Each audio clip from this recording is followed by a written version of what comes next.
And that's why I tell you, this movie's fucking... I'm This crying movie's again. great in the sense where it's taking Strange and it's putting him up against a spectrum of strangers, and it's telling you, like, hey, shitty dude, strangers. like... Well, like, it's the same thing that drives him. Like, he wants to win. He wants to hold the knife. Isn't that what the prom is? He wants to hold the knife. Him and Christine Palmer, right, so, like, this fucking guy... control issues. Yeah, he has big control issues, and that's what's interesting. It's this movie that's almost like a Christmas Carol, you know, like...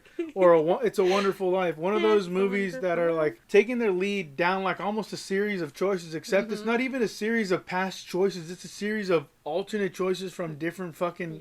different universes, and that's what makes this movie a little different. It's not a retread of an old tale. It's trying to take this concept and trying to apply it to a different fucking thing and connecting it to a larger fucking, like, not a lot of movies are connecting to cinematic universes. Yeah, you know, no. Some are just like, hey, they're just done. standalone, one-offs, right? Yeah. So seeing Strange and seeing like that question of who are you in this multiverse, Strange, from the first one, and you see that answer in this one, like, hey, he's not in this all grand scheme. Yeah, it's not always selfless Strange. He's not giving up the time stone, and he's not willing to die. Like, sometimes he kind of wants to win, and he wants to be the reason why they win, kind of. Selfish grabs for glory, you know.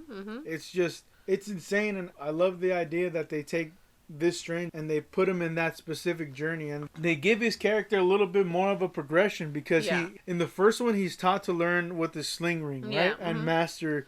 Oh yeah. So in this one, he gets his sling ring taken from him as soon as Wanda goes down that, I don't know if it's Camertage or the one of the Sanctums. Yeah. You know, right? Like, it's one of those. I think it's Camertage. Yeah. I think so too, right? It's I think she arrives there, and like once she's trying to, like, you know, she's trying to get their hands on him. She takes the sling ring, or she at least makes it disappear, and then she tries to get America, and that's when she opens up the portal. Because she's screaming, yeah. Right, she's screaming, and that's when Strange dives. But like, that's what I like about this movie. It's like if the guy was good with the gun, what happens when you take away the gun? How does the guy kind of figure out his way in these situations that and it's taking this character and putting him through a progression that hopefully not ends at Sorcerer Supreme, but takes it to Sorcerer Supreme and then elevates it. Maybe like by the time it's Secret Wars or some shit. Yeah. There's some interesting things that they do with characters in this movie as well as the camera. We'll talk about that later, but it stands alone. None of those other movies have style. No. None of them have style. I can, you know, and I give even respect. This is campy. This is campy and horror, and like it's super, super stylish. Right. I like it a lot. And it's a better horror movie than it is the first one. You know, hands down. Like, watch the first one. The only time you get an element of that is the Caecilius being locked up. You know, his arms are thrown back, and it's in the sanctum. Yeah. Right. They throw that like magnetic thing that locks them up. Everything else in that movie is like shitty Disney fucking like humor, like the Beyonce thing and the fucking and the stupid jump scares, you know, and the stupid cape, like stop touching, you know, like he's like petting his face. I'm like, dude, what are you fucking doing with this movie, dude? What are you doing with this one? It took itself a little more seriously, and if it was trying to have a laugh, hey, it's trying to have a laugh, bro. It's not trying to do this other dumb shit. It's incorporated with the fucking style. That's what Raimi does. Yeah.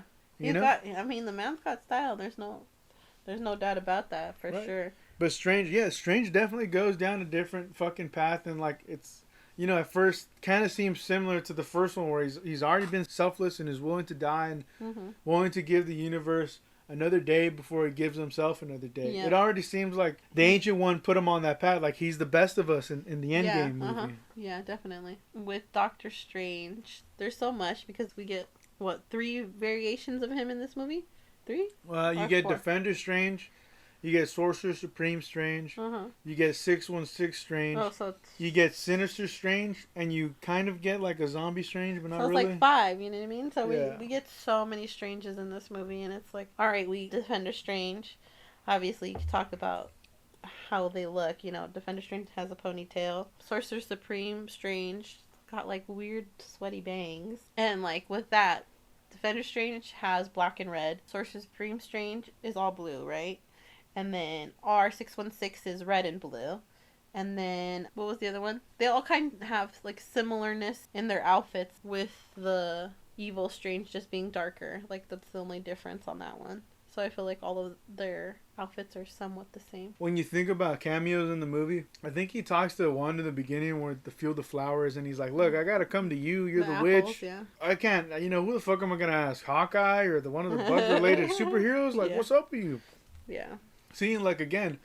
He's giving her a compliment, you know, like you're one of the best. Yeah, you're one of the best, and like, but that's the shit too. Like, he said Hawkeye, and I'm like, damn, dude, like, why aren't there relationships and that they start in some of the movies, and why can't they have a follow through? And like, why can't you see something like, you know, Hawkeye isn't trying to fucking, you know, lay down with Wanda. Hawkeye's just trying to be like a big brother almost. That's a more interesting relationship than Hawkeye trying to teach Kate Bishop. Like, I don't give a fuck about that, dude. Nobody gives a fuck about that. Jesus Christ, that show was so terrible. Poor Hawkeye. He didn't deserve that. No, he didn't. What are you gonna fucking do? But yeah, I think Strange, he does. That's another thing too with Benedict, like Cumberbatch, right? Like, he's doing these different iterations, these different variants, and he's also bringing a lot to the table. When he's Sinister Strange, like, man, so good. Yeah, he's fucking good. Like, that dude.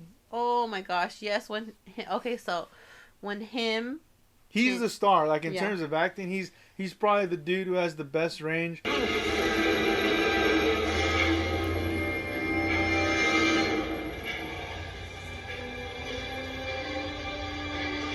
I'm so sorry. This is the only way. Are you?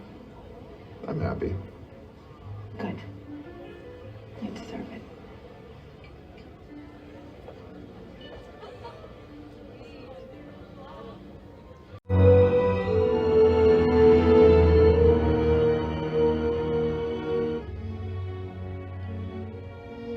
I'm ready.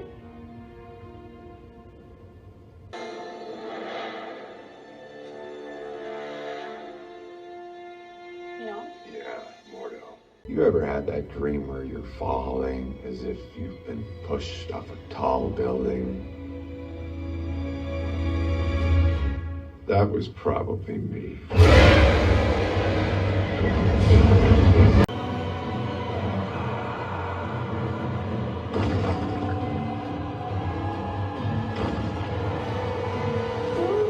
And then immediately followed by Mordo. I always suspected this day would come. You did? Yes. Because you always suspected this day would come.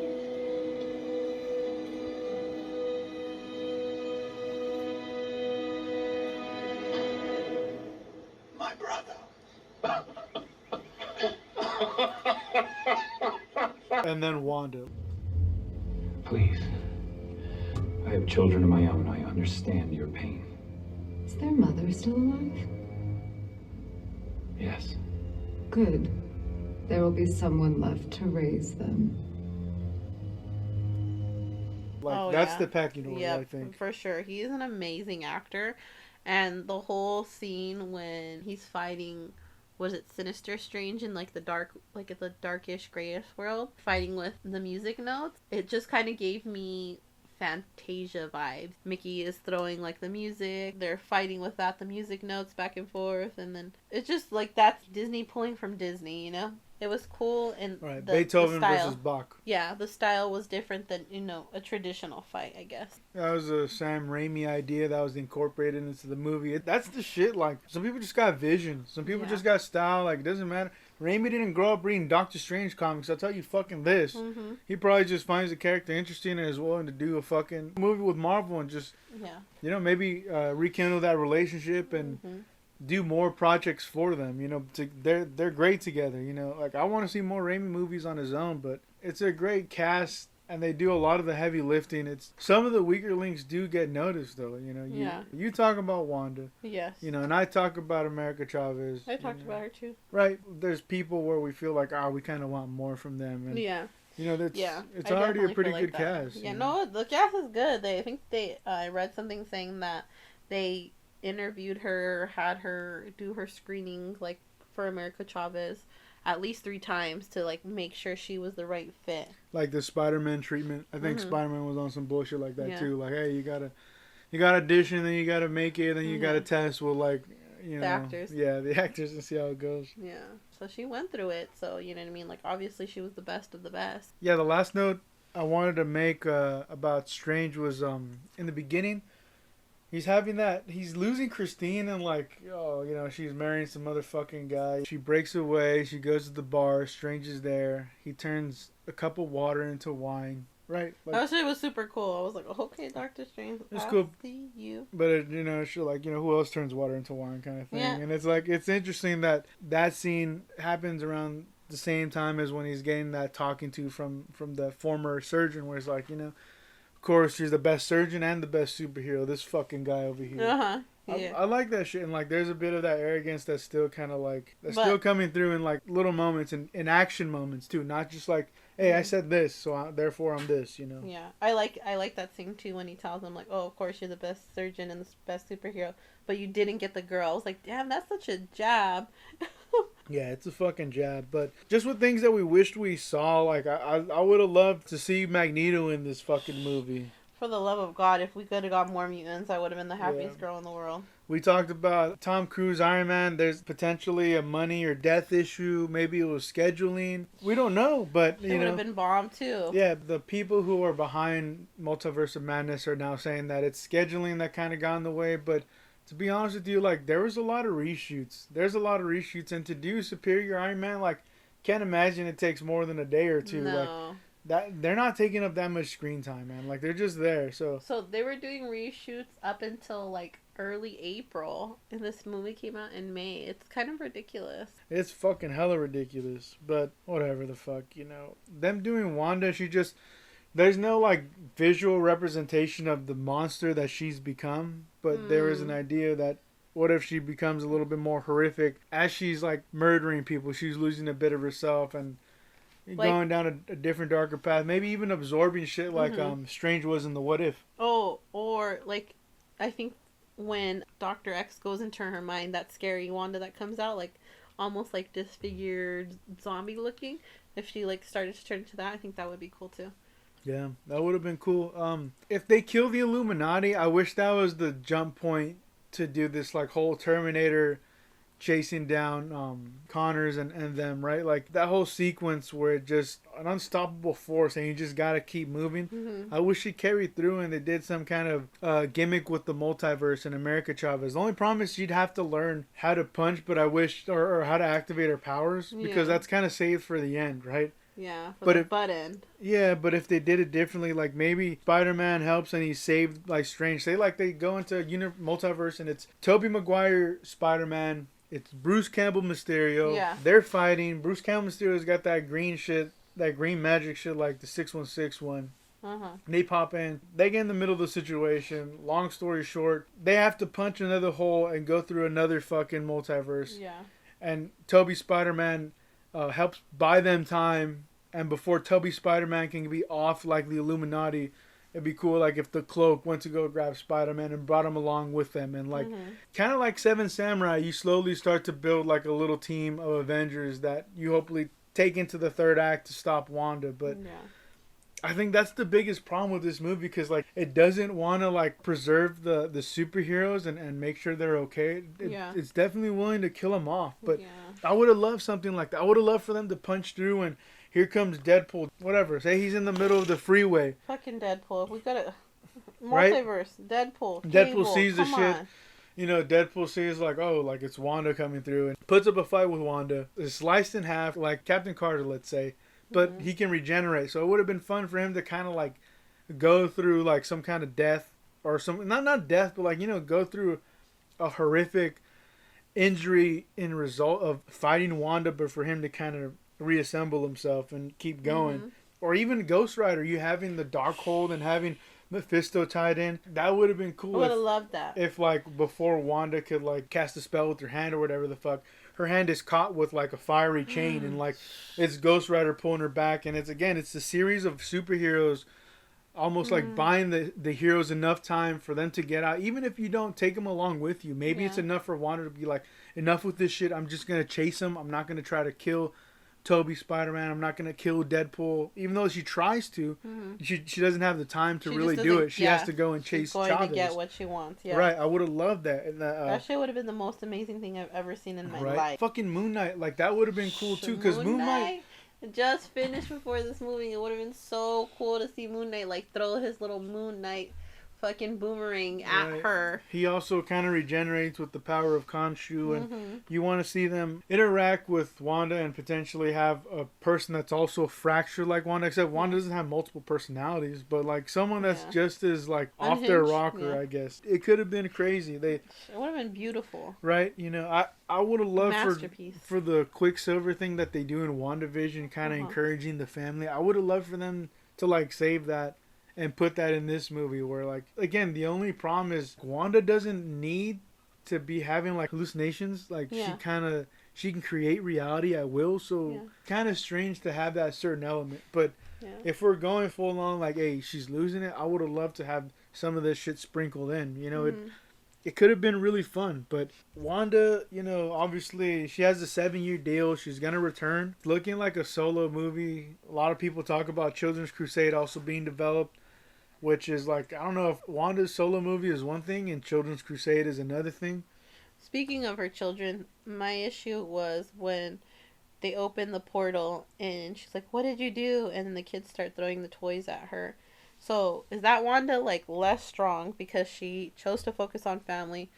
So her children don't have powers yet, or they don't use their powers? You know what I mean? Like, those kids are supposed to have powers too, so you know what I mean? Like, so what happened there? That's what I want to know. Right, maybe that's just regular Wanda, and like her kids, like maybe like that's as normal as she's gonna get. Their kids are regular schmegular. Yeah. Yeah, but that's what Children's Crusade. It involves her kids, and it basically, they're like, hey, we got to find the Scarlet Witch because she's just missing her kids. So maybe if we bring her kids, she'll kind of set things right. And she goes on and kills like Hawkeye and Vision and Ant-Man in this whole, like, I guess, time period. But, you know, the Children's Crusade includes the Young Avengers and Magneto. So some of the Young Avengers are already set up with the Phase 4, but who knows? I'm interested to see where they take that. In movies, if you don't see the character die, they're not dead. Ow. Like when Wong... That's exactly what I was going to say. We knew Wong didn't die because his magic was still hanging on by a thread, and the magic they make, right? That's like. But you don't see him die when he falls off. He's like... That's what I'm saying. And then you see they come back later and you see his magic still hanging there. The magic comes from you, so we know he's not dead. And hello, she squished herself, but all the Darkholds are still burning? Doesn't make sense to me. She put herself in a bubble. She's living in a bubble. Yeah. Yeah, and that's what sucks. Like, there's no Hawkeye, there's no Vision, there's no Monica Rambeau, you know, there's no Quicksilver. Yep. There's so many characters that we wanted to show up in this and even play a role, and, like, they're just nowhere to be found. And it's not, again, I guess it's not a story about Wanda and Doctor Strange. It's more focused on Doctor Strange and who he is and what kind of decisions he makes and what kind of decision will he make now when probably the threat is probably just as bad as Endgame, like an Infinity War. Destroy universes and him as a result, I guess. I don't know. Yeah. That's just some stuff I would have liked